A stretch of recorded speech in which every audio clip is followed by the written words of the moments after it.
7 weeks in, and Nancy Guthrie is still gone. That garage door stays shut. Police are trying to decode a creepy silence from a medical server. Most think it is a normal disappearance. The digital data tells a completely different story. Early on February 1st, 2 separate tech systems suddenly went dark at once. The first was a doorbell camera designed to watch the porch. The second was a heart pacemaker inside an 84-year-old woman. This perfect timing is the main mystery of the federal case. How does a prowler kill a home alarm and an internal heart monitor at the exact same time? Pulling this off takes a level of skill you rarely see in a normal robbery. Detectives are analyzing a data void.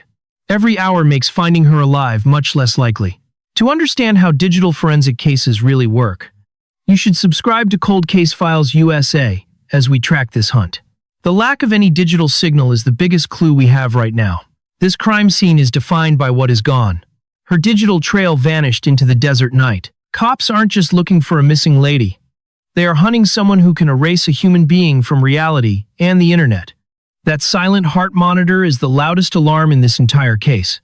It shows a cold, step-by-step teardown of every safety net she had. This expert timing points to a hit job rather than a random crime. We must look at the data from this disappearance to see the true danger. When that heart sensor died, the whole search for her changed forever.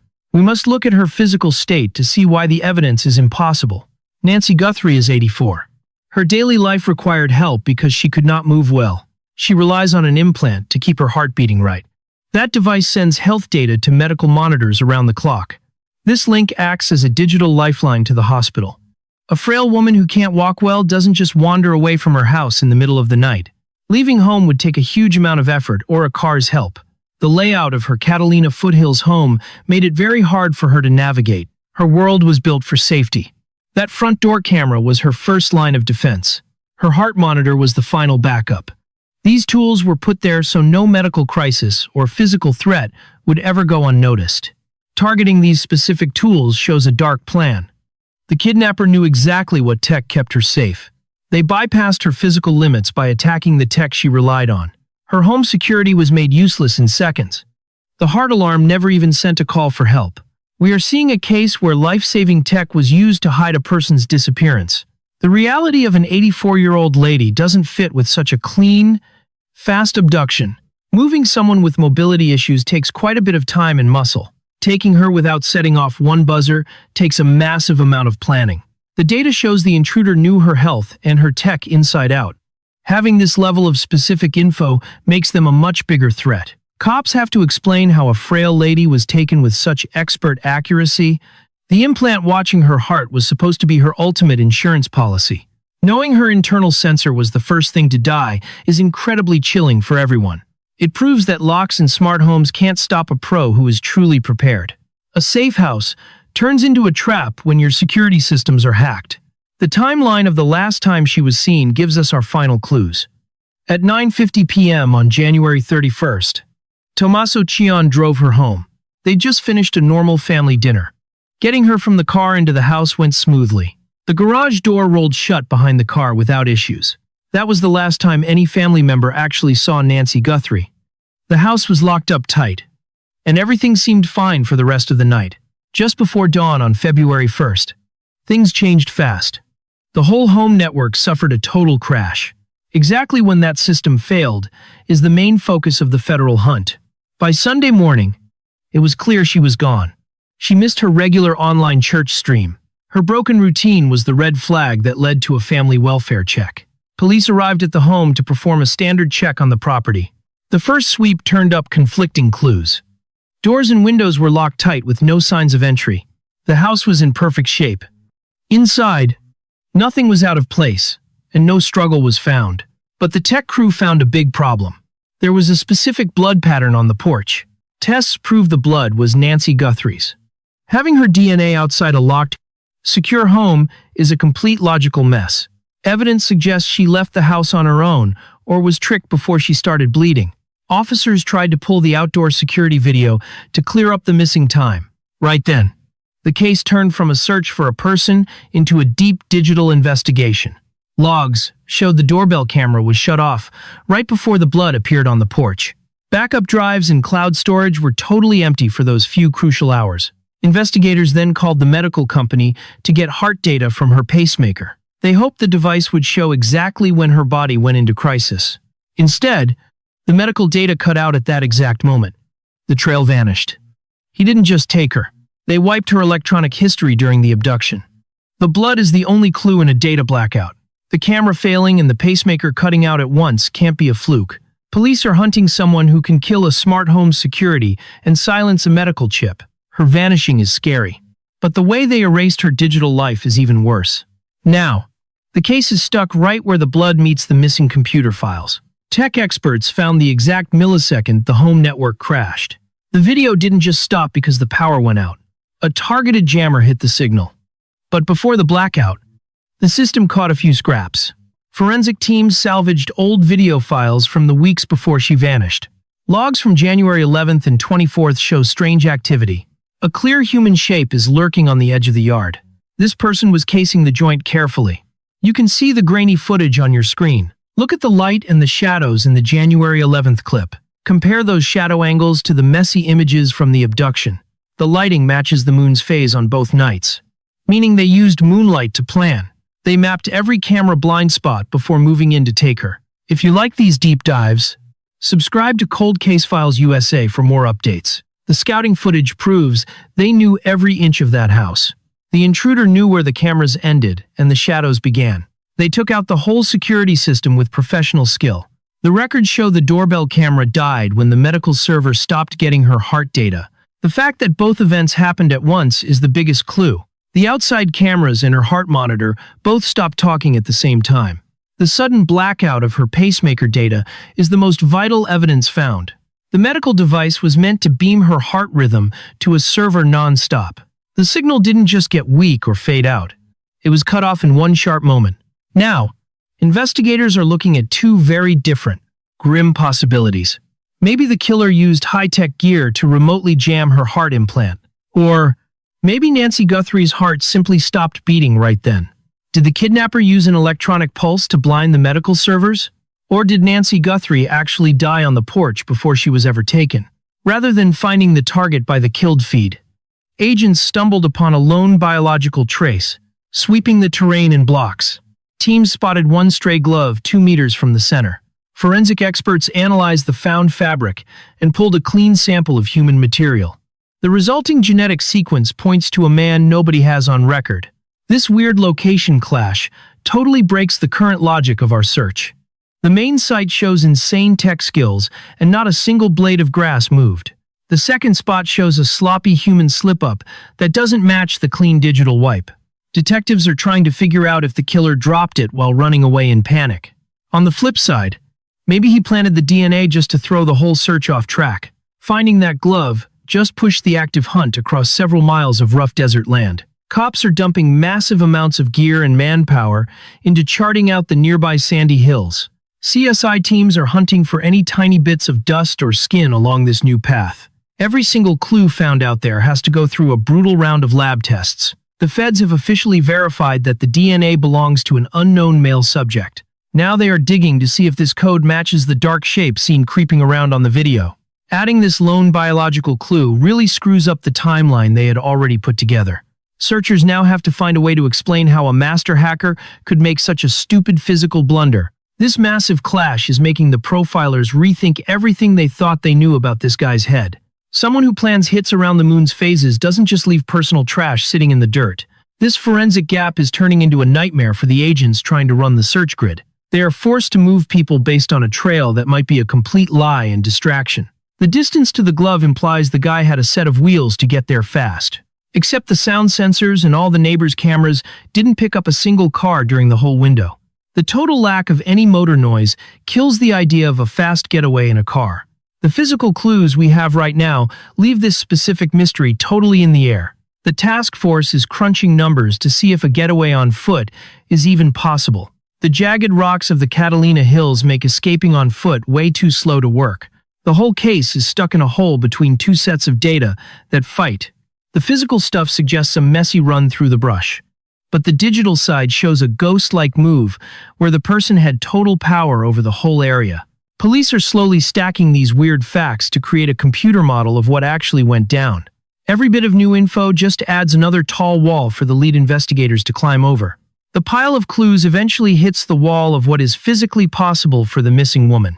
The actual nuts and bolts of the kidnapping are proving to be a total brain breaker. Behavioral pros and forensic guys like Curt Daub have pointed out a huge hole in the story. The grainy video clips show only one person ever stepped foot on the victim's private lot. Moving an 84-year-old lady who can barely walk requires some serious muscle and a lot of effort. No one person can carry a limp adult away cleanly without some kind of truck or car. The dead silence in the neighborhood proves that no vehicle ever came close to the house's edge. This physical reality basically destroys the theory that a lone kidnapper could have done it. The math just doesn't work when you try to pair one guy with a silent ghost-like abduction. This physical dead end just got worse because of a very loud and messy second problem. Several different police groups just flagged some emails that are asking for a giant pile of cash. The ghost senders are demanding $6 million paid out through hidden digital money trails and crypto wallets. This sudden Bitcoin demand throws a huge wrench into what they thought the motive was originally. The brass has to figure out if these online threats are the real deal or not. Government tech experts are currently tracing the web paths to see where these threats were actually sent from. A normal kidnapping for cash usually depends on getting a clear signal and proof she's still alive. The killers behind this crime haven't shown a single shred of proof that the victim is still alive. The high-tech skill needed to kill a pacemaker doesn't fit the messy way they are asking for money. If they were just after the cash, wiping his entire digital life was a total waste of time. Being this obsessed with hiding from cameras actually makes it less likely they will ever get paid. This weird behavior suggests those crypto demands are just a calculated trick to throw everyone off. The guys might be using digital static to pull federal agents away from the main search area. These clashing motives have left the detectives stuck in a state of total investigative gridlock. Following Cold Case Files USA ensures you stay updated as we track this ongoing verification effort. The impossible snatch and grab, combined with the weird digital ransom, makes for one massive forensic headache. The police are no longer searching for a common thief, just looking to make a quick buck. Now they have to look at every single piece of gear that lone figure brought inside. The grainy frames, caught just fractions of a second before the camera failed, offer the next big clue. That shadow we see is not moving through the dark empty-handed. The footage shows the suspect is geared up with a very specific and strange tactical setup. Identifying this specialized equipment for sure completely changes how we label this entire criminal act. Looking at those video clips reveals a scary list of high-end tactical tools. The cleaned-up pixel data shows someone who came ready for a very complex job. The guy is wearing dark clothes, designed to soak up any light around him. A ski mask hides his face completely, keeping the security cameras from seeing anything useful. Thick gloves ensure he does not leave any DNA or fingerprints behind at the scene. A visible holster proves he was armed during the kidnapping. These tactical choices point to a killer who planned this out and is ready for violence. But the weirdest thing in the shot involves a piece of basic hiking gear. The cameras clearly caught a 25-liter Ozark Trail backpack. Having this specific high-capacity camping bag introduces a huge contradiction for the forensic team. A typical snatch and grab usually relies on moving fast and carrying as little as possible. Lugging around a bulky nylon bag really slows down a guy working on his own. It is a huge tripping hazard in a high-stakes, chaotic situation. This item forces the experts to rethink the whole plan. Why would one guy need that much storage space for a quick human kidnapping? That is the main question for the current theory. Think about how much fits in a 25-liter pack. There is plenty of room for a device that jams local radio signals and the home security. It would also explain why the pacemaker's remote health data suddenly went dark. You need a lot of power to block signals across a big property. A tool that can kill both Wi-Fi and medical frequencies is going to be bulky. The backpack is the right size to hide a heavy battery pack needed for that gear. Or, that backpack might have been used for a much darker and more grisly purpose. The bag is big enough to hide and move a lot of physical evidence. It could hold the tools needed to systematically scrub the whole crime scene clean. Maybe it contained chemicals meant to destroy any DNA left behind at the house. Detectives are looking hard at both the tech and the biological theories for this gear. The footage does not show exactly what is inside that nylon bag.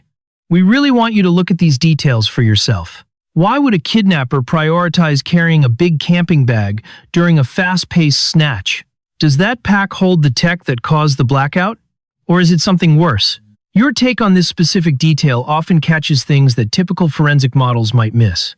If you have a theory about this gear, subscribe to Cold Case Files USA to stay updated on our ongoing findings.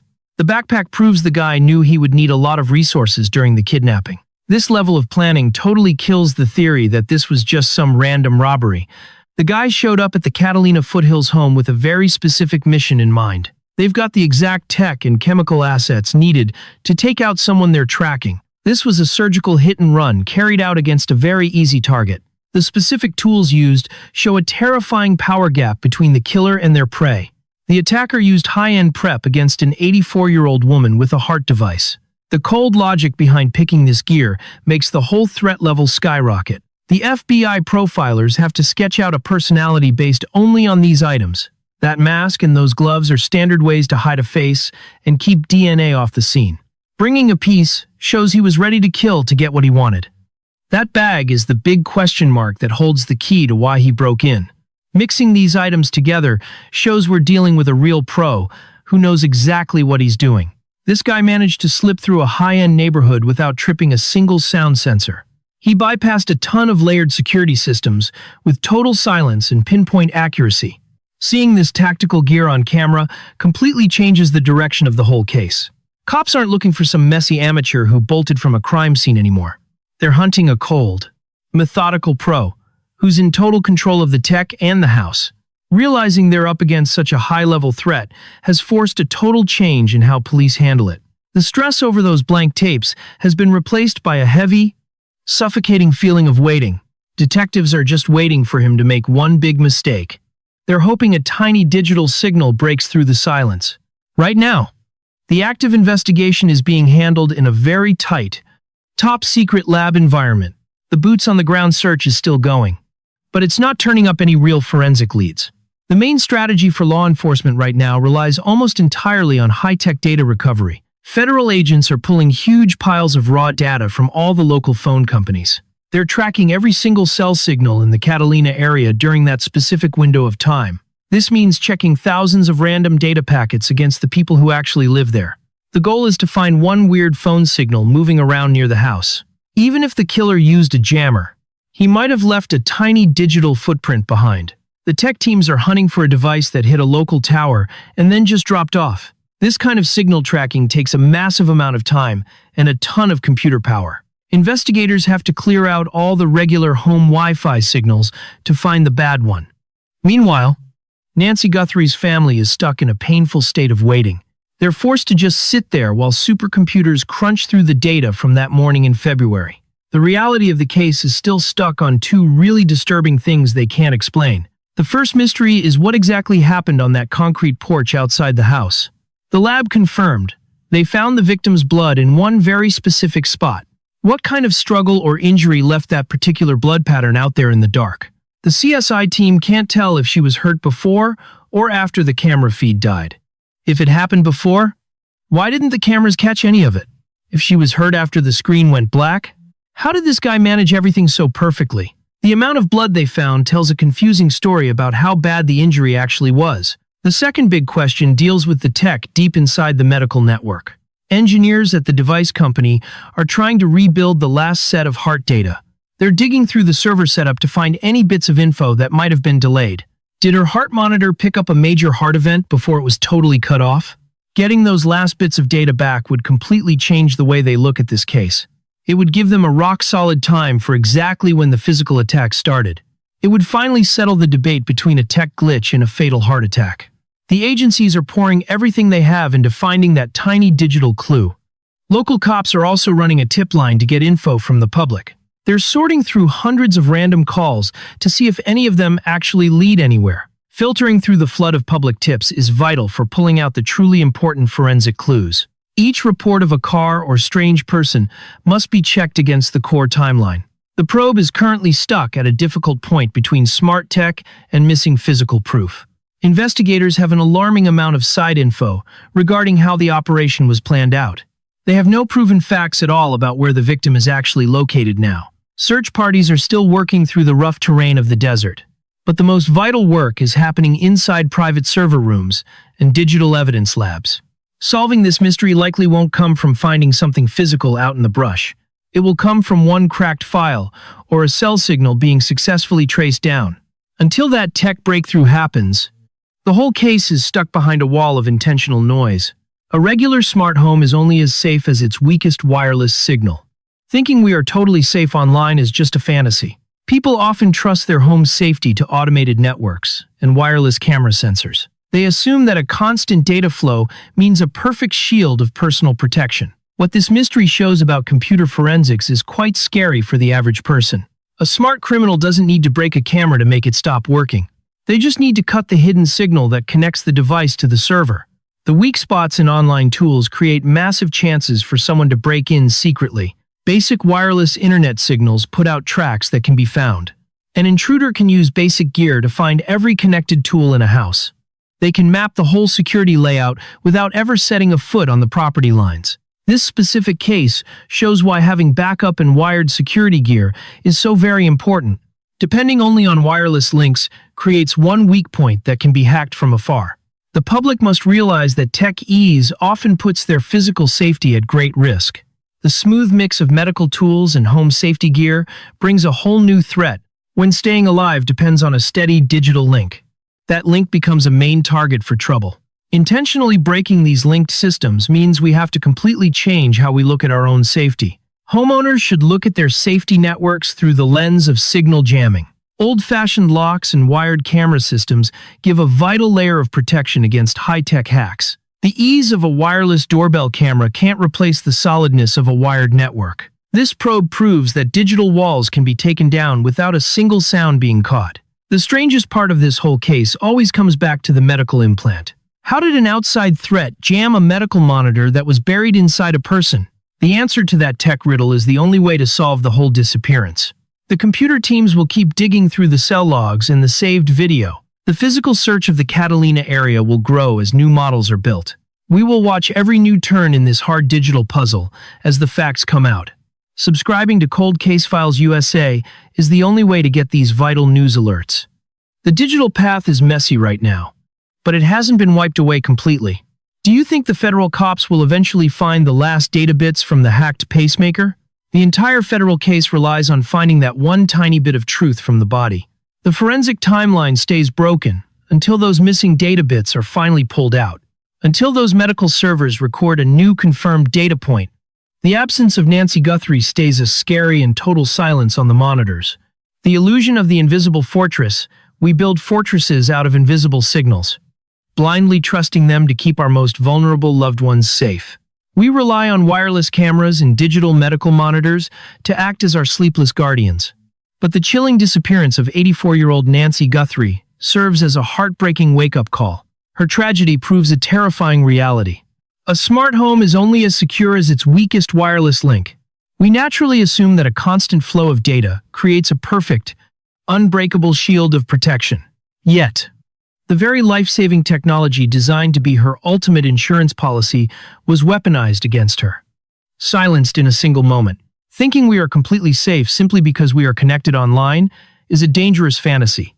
True security cannot exist solely in the cloud. As we embrace the incredible convenience of automated safety networks, we must remember that convenience often puts our physical safety at great risk. Protect your family with more than just Wi-Fi. Reinforce those fragile digital walls with old-fashioned locks and hardwired systems. Don't let the illusion of technological perfection become a fatal blind spot. True protection requires both the innovation of the future and the undeniable reliability of the physical world.